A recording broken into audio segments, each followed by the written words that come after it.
Lyra McKee, 29, was a well-known journalist, LGBT activist and online editor who was fatally shot during the riots in Creggan, Derry, Northern Ireland on the 18th of April 2019. Lyra was born in North Belfast, an area known as the Killing Fields, after the Northern Ireland conflict of the late 20th century. Lyra had an interest in journalism from a young age, writing for school publications and taking part in a charity scheme to help young people develop journalism skills. Through the scheme, she was awarded the Young Journalist Award by Sky News in 2006.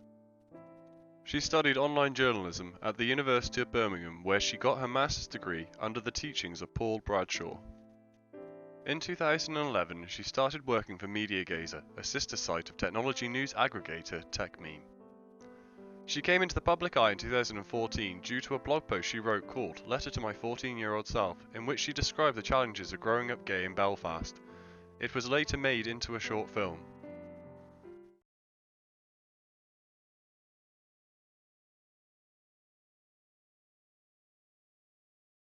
Kid, it's gonna be okay. I know you're not feeling that way right now. In school, the other kids make fun of you. You told the wrong person you had a crush, and soon they all knew your secret. It's horrible. They make your life hell. They laugh at you, whisper about you, and call you names. It's not nice. And you can't ask an adult for help, because if you did that, you'd have to tell them the truth, and you can't do that. They can't ever know your secret. Life is so hard right now. Every day you wake up wondering who else will find out your secret and hate you. It won't always be like this. It's going to get better. She wrote for a number of national and international pieces, including The Mosaic, The Belfast Telegraph, Private Eye, and BuzzFeed News. In 2016, Forbes magazine named her as one of its 30 under 30 in media because of her work as an investigative reporter. She was extremely interested by the troubles that happened in Belfast and Northern Ireland, as I can imagine most of you would if it was your hometown. Her first book, a non-fiction work titled Angels with Blue Faces, was due to be released at the time of her death. It deals with the provisional IRA killing of Belfast MP Robert Bradford. Her second book, The Lost Boys, was scheduled for release by 2020, but was unfinished at the time of her death. The book is about troubles in Northern Ireland, where 8 boys went missing between 1969 and 1975. The book focuses on the disappearances of Thomas Spence and John Rogers from Belfast Falls Road in 1974. She wrote Suicide of the Ceasefire Babies, an article on teenage suicide linked to the conflict. She gave a TEDx talk, How Uncomfortable Conversations Can Save Lives, at TEDx Stormont in 2017 about the 2016 Orlando nightclub shooting. In 2018, she became a trustee of Headliners, the charity that had helped her as a teenager to start her career in journalism. Lyra was in a domestic partnership with Sarah Canning, a nurse at Altnagaven Area Hospital, and had moved to Derry to be with her.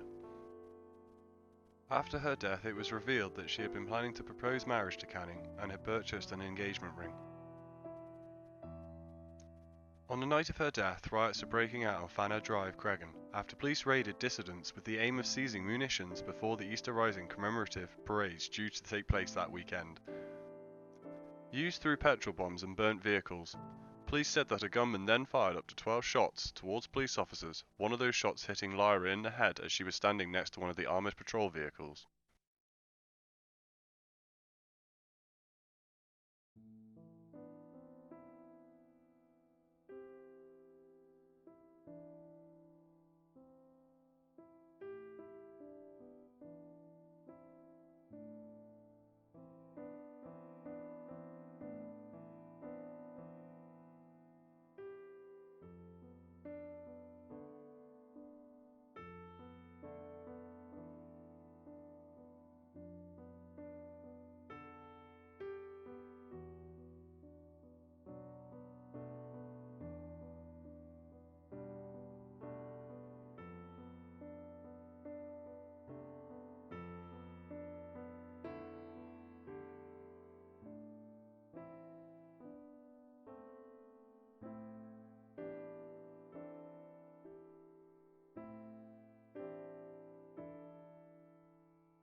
Lyra's funeral took place at St Andrew's Cathedral, Belfast on the 24th of April 2019.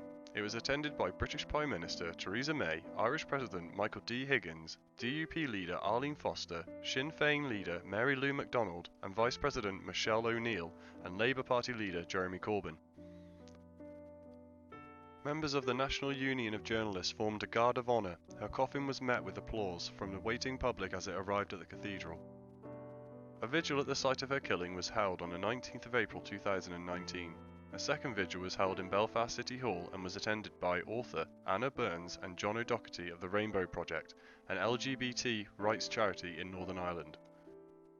The website Bellingcat published an open-source survey of the shooting. The same day, the police arrested two men aged 18 and 19 on suspicion of involvement in the murder. They were released without charge the following day. On the 23rd of April 2019, the Irish News published an article claiming that the new IRA had admitted responsibility for the killing. The group stated that Lyra wasn't the intended object of the attack and offered its apologies to her family and partner. Police also arrested a 57-year-old woman in connection with the murder, but she was also later released unconditionally. On the 25th of April 2019, Crime Stoppers offered a reward of up to £10,000 for information leading to the conviction of those responsible for the killing. If anyone has any information about anything spoken about in this video, please use all the contacts on the screen now. You will also find them below.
Needlessly, and we send our sincere condolences as a Craigan community and beyond to Lyra McKee's family, friends and wider circle. The impact this has had in Craigan, Derry and across our country in general is one of sadness, numbness, bewilderment, anger and frustration, as well as instilling fear. And last night, residents, both children and adults, were traumatised as a result. The Craigan community is a very proud, resilient, courageous, peaceful community. The Craigan community, throughout the worst of the conflict, have always stood together, helped each other and overcome a lot of tragedy. This will be no different. What happened on the street last night is not a reflection of this community. It's not what this community wants, and we will stand together to continue to build on the great work and the hopes for the future.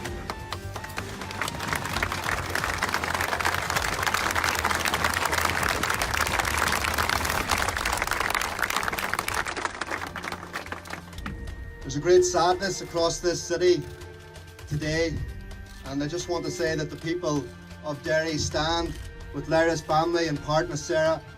We stand resolutely against the violence that was witnessed on these streets last night. I want to make something very, very clear. The enemies of Derry are not the police officers that put Lyra into the back of a Land Rover, drove through a burning barricade to try to save her life. The enemies of this city are the people who fired that gun.